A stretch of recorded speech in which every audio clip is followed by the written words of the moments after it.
Welcome to Fix It Home Improvement, covering projects that every homeowner should know and great products for home and garden. Hi, I'm JC, and this is where we share weekly home improvement tips. I'm here with my co-host Cindy. Hello, JC. Hi, Cindy. Today we're going to be talking about concrete repair, and we'd like to thank Sarah Daniels for liking and sharing the podcast. In 1908, Thomas Edison built the first concrete homes in New Jersey. So he created this mold that was massive. It was the size of a house, and he thought that he could create a house with one pour of cement, creating the foundation, walls, stairs, interior decor, and a roof. But this mold was so huge, it was so complex to put together and so heavy that no builders wanted to use it. But a couple of those first homes he built to kind of test his theory are still standing and being lived in. Wow. Which is pretty interesting. He then created the Edison Portland Cement Company to help improve Portland cement, and he supplied the concrete for the construction of Yankee Stadium in 1922. Wow. We're going to cover some of the basic concrete repairs for around the house. And for concrete driveways, you want to make sure that you're filling and checking these cracks every season. And you want to stop water from getting into these cracks because you're potentially going to damage the subbase below it, which can cause settling. And then if you have, let's say, two parts of the slab that have a crack in it, one side can be a little deeper or drop a little more. Right. And now you've got this offset crack that's a tripping hazard. If you're in an area where you use a snow blower, it's hard to use a snow blower into these cracks. My grandparents had a concrete driveway that went into like a patio. Okay. And it was, split into 4 sections. They made an X in it. Right. So, but there was a crack in it. Okay. And it was great though when we were playing basketball, when we were playing horse, because people would just stand in that area, so you'd know exactly where you had to go because you had to go to the crack. 2 points for past the crack. Yeah, absolutely.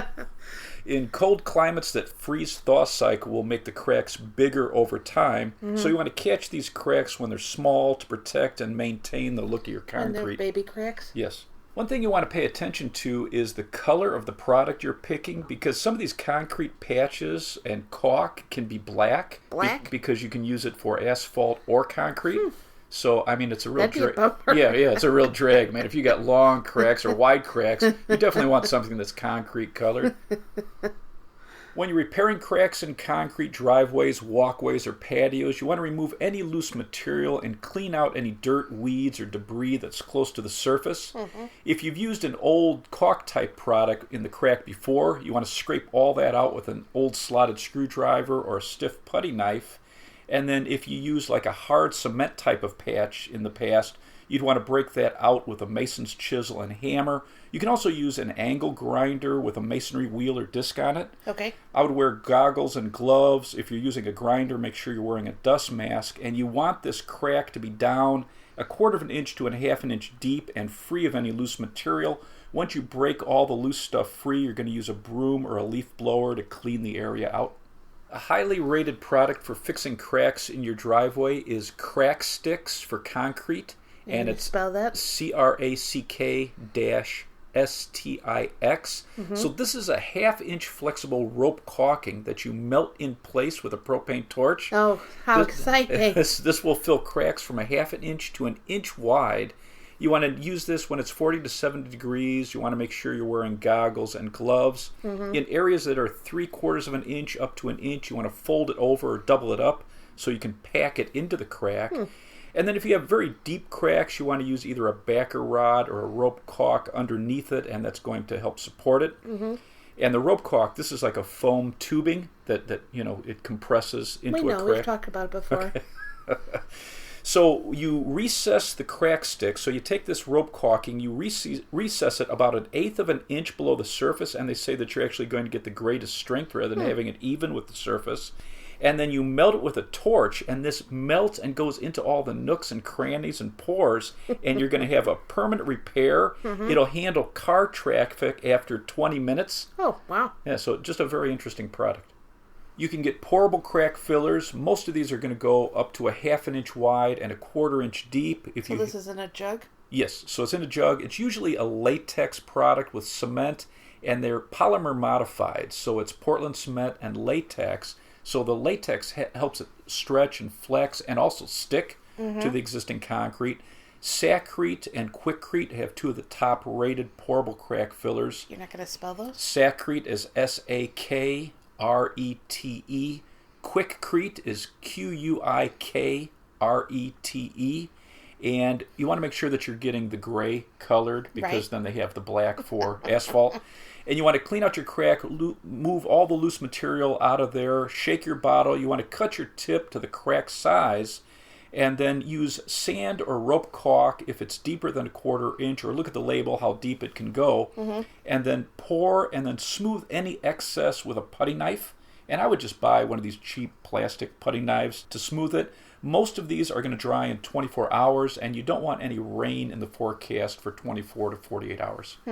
Caulk concrete crack fillers come in a caulk tube, and you just apply it with a caulk gun. And check the label, because there's a pretty wide variety of widths and depths each one will do.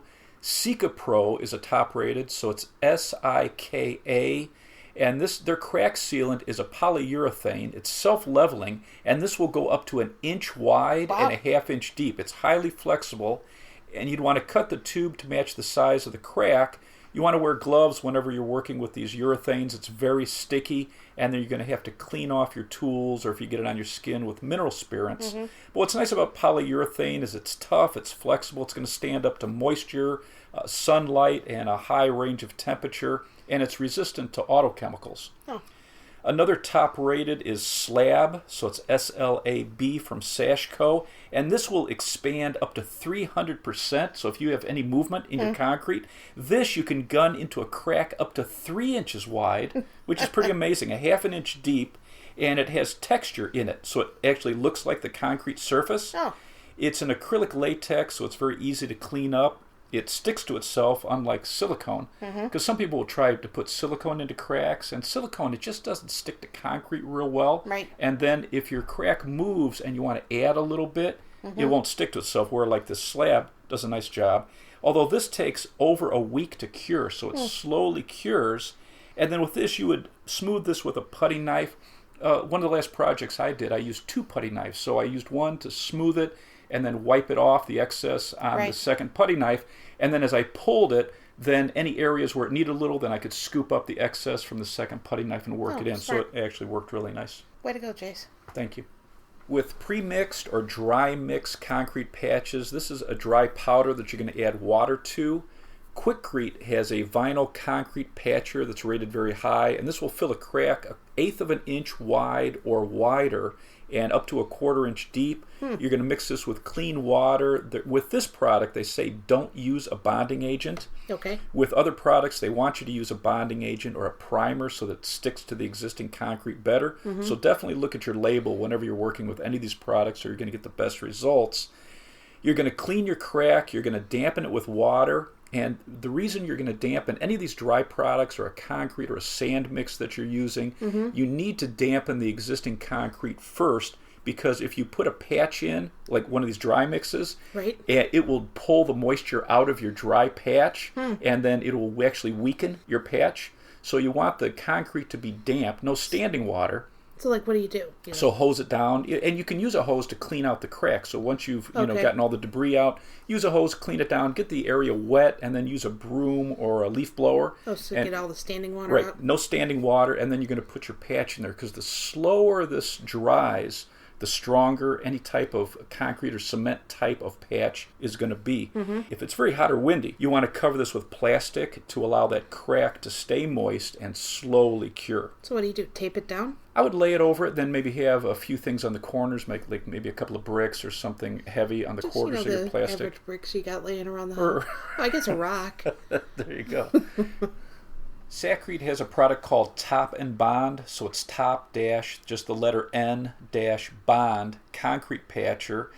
And with this, a tip that they give is you want to make a soupy mix first, and then wet down the crack with a paintbrush dipped in the soupy mix of the Top and Bond. Soupy mix? What does that mean? So normally when you're mixing these pre-mixed concrete patches, you want it almost like a dough-like consistency, so you can work it into the crack. So what they're suggesting is clean the area, you can get it damp, And then as you start to mix your product, put a little bit of water in the bottom of a bucket, put a small amount of this top and bond in so that you just have this really soupy liquid mix. Use a paintbrush and paint it onto the sides of the crack and all around it. And then when you now add more of the top and bond and you mix it to a firm consistency and you force it in there, it's going to allow the top and bond to get into all the nooks and crannies and really create a nice bond.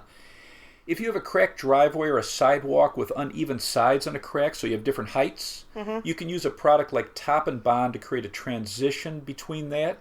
And I would use a wide masking tape along the outside edge on the high side and then a couple of inches away from the crack on the low side, and it's going to make a much cleaner looking patch. Okay. You're going to clean the area, remove any loose material, dampen the concrete, and then you're going to fill the crack with whatever patching compound you're using. And then you're going to add more material over the top of this, and using a wide trowel, you're going to work the material up to the higher side, pulling tight to the tape. And then once you pull off that tape, you're going to use the trowel or a paintbrush to feather it. So you're going to get a really nice look. And you want to make sure that you're reading the label on whatever the product is, because this needs to be pulled to a thin layer. You can't have any aggregate in it. When would you use a premixed patch compared to a caulk? So the cement-based patches are usually used... The premixed? So the premixed are usually cement-based, and you would use this when you're resurfacing a driveway. So if you're putting a thin coating over the top of the entire driveway, those cracks can't flex, so you can't have like a caulk-based in there. For holes in concrete, the dry mix concrete patches work really well, and I would check the label. Some are stronger if you layer it in quarter to half-inch sections, so you allow each layer to dry, and then you add more patch. The three most popular are vinyl concrete patch compound, or a polymer modified concrete patch for holes. And what's interesting about those polymers, these are chemicals that they add to the mix, and it improves flexibility. It makes it stick to existing concrete much better, and then you get resistance to water and also the freeze-thaw cycle. These chemicals are usually latex or acrylic, and these chemists use over 10,000 types. No way. They also use super plasticizers, so it improves the smoothness and the workability. The ancient Romans found that adding animal fat, milk, and blood increased the workability of concrete. Well, thank you for that information, JC. For large holes that are over 2 inches wide and 2 inches deep, you'd want to use a concrete mix, and this has cement, sand, and gravel in it, so it's going to support a larger hole and not crack. Right. You'd clean the area, remove any loose material, wash down the concrete, then you want to remove standing water. You're going to pack in the concrete and smooth it with a trowel, and then for a very wide hole, you can use a board wider than the hole and drag over the top. They call that screeding. And then you're going to pull off the excess from around the repair with your trowel, and then after about 5 or 10 minutes, when you see the water on the top start to evaporate, now you're going to finish it off and smooth it off with a trowel. I would use a broom or a paintbrush then to finish the surface. You're going to blend it in with the old concrete, and you're going to give it a little bit of a textured feel, depending on how big that is. Right. You don't want it super smooth because it's very slippery. But you have to be careful. If you overwork the concrete with a trowel, you actually bring up too much of the cement and water to the surface, and it's going to make that top layer very weak. Interesting. Concrete can cause chemical burns, so you always want to make sure you're wearing goggles and rubber gloves. Cover your skin. If you get any concrete or cement-based products on your skin, you want to wash it off right away.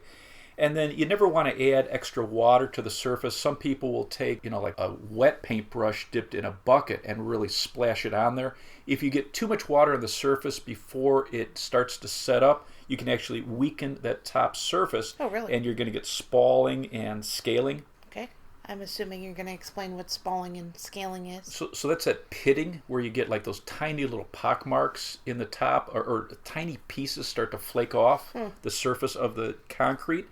And so you get this rough look, and also it's going to start getting worse if you live in an area where you get freezing temperatures. That freeze-thaw expansion is going to break it up. Because if you use the wrong kind of ice melt, too. Yeah, de-icing chemicals can definitely increase the size and the depth of this pitting, because water is expanding 9% of its size, so water getting into tiny pores and pits into the surface, it expands when it freezes, and it just starts breaking apart the top of the concrete. It's crazy, huh? Yeah. If you have spalling in your driveway or walkways or steps, you can cover the pitting with a concrete resurfacer. So it's sometimes called a micro-topping. And this is a thin layer of a polymer-modified cement that's going to stick really well and bond to the surface of the cement, and it's going to make it look brand new. Interesting. Usually going to have it about a 1/16 to an 1/8 of an inch thick. What's nice about a concrete resurfacer is if you have an ugly pitted driveway or steps, I mean, you can make it look brand new. You can make it look pretty again? Yes, but the problem, especially a few of the forums I was reading, it's amazing how many homeowners didn't read the instructions well. Right. So at least they didn't prep the surface, or they didn't mix it right, and it starts coming off, or it came off in patches, or it got too hard too fast. They started to apply it, and now they've got this hard cement that's now, the driveway looks worse. I would say this is one thing that you have to read the label for. Yeah, very important you read the instructions well, and make sure you do all the prepping. The prepping is very important. Also the mixing. I mean, this is science. All the instructions are important, people. Especially for this, because this is pretty permanent once you get it down. You should also check what they require for you to put this down with. So if you're the tools? So the tools. So if you're using a squeegee to apply this, you need a long-handled squeegee. You need to be off the cement, and you need to be able to pull it in a uniform way all the way across. And you need to do this quickly before it starts to set up. So make sure you read everything. You have all the right tools. And even once you set it, most people are going to put a broom finish to the top of it.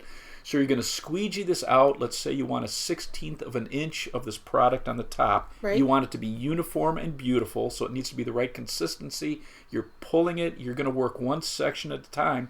Usually the expansion joints are going to be the outline of your section that you're working in. Okay. And you only want to mix enough for that. And then you want to cover the expansion joints because, like we mentioned earlier, if you have an area that flexes, it'll crack up this. So you're going to use that as a break point, and then once it starts to cure, you're going to use a broom over the top of this. Again, you're going to need a very long pole that you can pull gently over the top to get a little texture. Well, even if you're using a trowel too, right? Yeah, it's tough. If you think you're going to be down on your hands and knees with, just pulling this with a trowel, sometimes it's too hard to work fast enough, especially if it's a hot day and it's windy. Right. This stuff can dry very fast.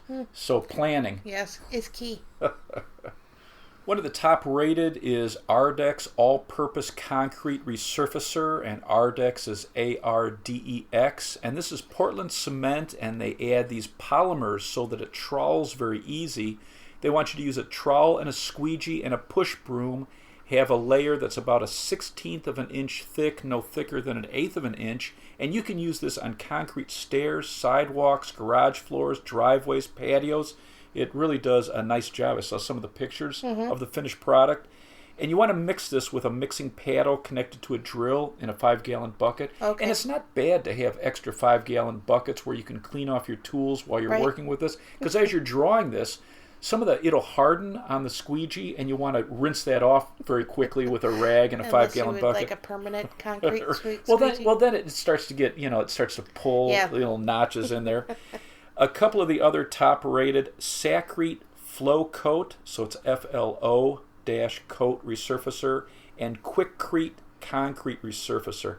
And I saw a lot of positive and negative reviews on this, but almost all of the negative reviews, when I was reading it, it seems like they didn't prep it properly or they didn't mix it properly. Yeah, that's what's tough if you don't follow the instructions and you're rimming the product and it was really your fault. Right. Operator error.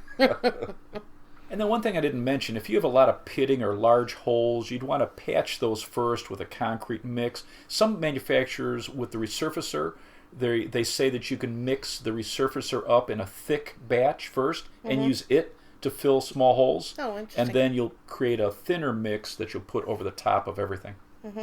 If you have concrete steps with a broken front edge or a lip, you can use a grinder or a masonry chisel to remove any loose material. You can use a circular saw with a masonry blade and square up the broken area so it's easier to build a wood form around it. Right. Usually you're going to have steps that are about 7 inches high and 11 inches deep. That's that 7-11 rise run that most builders use when they're creating steps. And then I went down a little tangent. I wondered whether the first 7-11, because of the 7-11 rise and raise, I was wondering whether it was like a construction guy, and that's why he named it 7-11. I would assume no. But you know why they named it 7-11? Probably their hours. Yeah, they started opening at 7 a.m. and closed at 11 p.m. in 1946, which was considered really radical. And they were open on the weekends so people could get 7 days a week? Yeah, milk and stuff. So that was pretty cool back then. The first 7-Elevens were called Totem because people could tote out their stuff. Did they have totem poles? Yeah, the early ones used genuine Alaskan totem poles in the front of their stores. Who knew? I did. If you're using a piece of wood on the front of a step to create a form, you would hold that wood in place with heavy bricks or buckets filled with water. And I would cut the form itself, or I'd cut the wood so that it's even with the step, so that when you trowel this and pull it, you can go against the top of the step and the top of this form. That's smart. And pull it perfect. Usually you're going to use a 1x8. 1x8 is going to be 1.5 inches by 7 1/4. Because that makes sense. Right. Most steps are going to be about 7 inches high, but check your measurement before you buy your wood, because steps can be a big variety of heights, which is pretty interesting. You want to clean and scrub the concrete. You want to dampen the concrete. And then I would use a quick setting cement with an acrylic fortifier. And that way it's going to bond to the existing cement real well. You're going to force your cement in that space created with the form. And then remove the form when the cement is firm. So it's after 5 minutes or so. You're going to have air pockets on the face of this that you're going to have to fill with more quick set cement. You're going to trowel it smooth and then use that trowel to shape the cement and smooth the surface. And you can use the edge to cut and shape it. You're going to smooth the surface with a wet paintbrush and then allow it to dry slowly. So once it's firm and set up, you're either going to mist it with a misting bottle or cover it with plastic. I would read the label. And then to match the color for steps, you can put a resurfacer over the whole step. Smart. And it'll look great. If you have small chipped and broken areas on the face or the sides of steps, you can actually mix this fast-set cement thick, almost like a putty or a dough, force it into the area, and then just work it without a form. So as it hardens, after a couple of minutes, you just keep working with the trowel and cutting it with the edge of the trowel, and you can shape it perfectly. Nice. For broken corners on steps, you want to clean and remove any loose material, build a form around it. You can use stakes driven into the ground, forced against the sides, and then heavy objects in the form in front. You want to make sure that the concrete is damp. For small areas, you can use a vinyl concrete patch or a fast-setting cement. Use a concrete bonding adhesive on any old concrete. Check your label, though, but the bonding liquids are going to help this stick much better. For large missing pieces of concrete on stairs, if you have more than 2 inches wide and 2 inches deep, you can use a crack-resistant concrete. And this has sand, Portland cement, gravel, and special fibers that keep it from cracking. So you're going to create your form, you're going to pack this cement in, screed the top with a board that's wider than the form. You're going to use a sawing motion across the top of it. It's going to help smooth it. And then you're going to go over the top of it with a float or a trowel. You want that form to stay up for 24 to 48 hours. If it's really warm weather, you can leave that up for 3 to 7 days, and that's going to help retain the moisture in there and help protect it from drying out too fast, because the slower it dries, the stronger it's going to be. Read the labels, though. Some companies recommend that you mist the concrete or cover it with plastic for a few days. Some products recommend using a curing compound. So this is a chemical that you can spray or roll onto the concrete after it's firm, and it's going to help prevent that moisture from evaporating too quickly. For most concrete and cement products, you want to work in 40 to 80 degrees Fahrenheit with no rain in the forecast. Usually you don't want to put any load on your patches for a few days, usually 7 days. You have very high strength, and concrete does get stronger over time. The highest strength is in about 30 days. Wow. If you're mixing bags of concrete, I would get a concrete mixing tub. So this almost looks like a paint tray or a pan. And you put your water and your concrete mix in there, and then you either use a hoe or a bow rake to mix it up. Right. I would wear dust masks, goggles, and rubber gloves whenever I'm mixing, big bags of dry mix. An interesting product I saw is Rapid Mixer. So this is a tarp with little handles, and you pour your concrete and water in the center of this. And so this is really designed for 2 people. Right. They say you can do it with 1 person, but 2 people hold this, and you just mix it back and forth. So each person is kind of wiggling this tarp back and forth, and your concrete mixes in the center of this, and then you just trowel it out of it, wherever you're using it. Or if you have an area where you're pouring it into a form, you just pick it up and you hold it so that you have like a funnel shape. Well, there's like a spout at the end of it. Yeah, very cool. And and then you just rinse this down with a hose, and you can reuse this over and over. Oh, that's nice. And then one trick I always use is I would get the heavy-duty construction bags, the contractor bags, plastic, and I would cut the top of a bag of concrete, and I'd put the bag over it, and then I'd tip the bag of concrete, lift it up, and so all the concrete is now in my bag. You know how much water for your bag of concrete, so I have that mixed off to the side.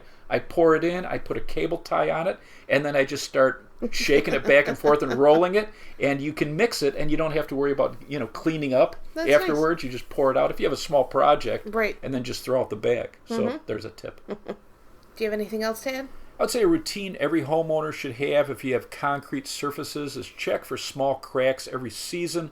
Fill them with a crack filler, especially if you live in an area that freezes. You can use a concrete sealer to help prevent spalling in areas where you're using ice melt. And then for spalling in your driveway, walkway, or steps, you can resurface to get a completely new look. The key thing, though, is make sure you're prepping it well and then following the steps closely. Read the directions. Yeah, and when you're mixing this concrete, it's like baking. It's a science. The ratio of the water and the mix and any additives is just critical for a professional result. Let's wrap this up. You can subscribe to our podcast on iTunes, Stitcher, the Spotify mobile app, the Google Play Music app, and iHeartRadio. If you enjoyed it, please leave us a review. You can check out our home improvement videos on our YouTube channel, Fix It Home Improvement. And you can subscribe to that as well. We'd like to thank everybody who downloaded our book and gave us a rating and review on Amazon. And you can download our book, Home Improvement Solutions, What Every Homeowner Should Know. If you enjoyed it, please leave us a 5-star rating and review. You can email us at fixitpodcast@gmail.com. Thank you for listening. Talk to you next week.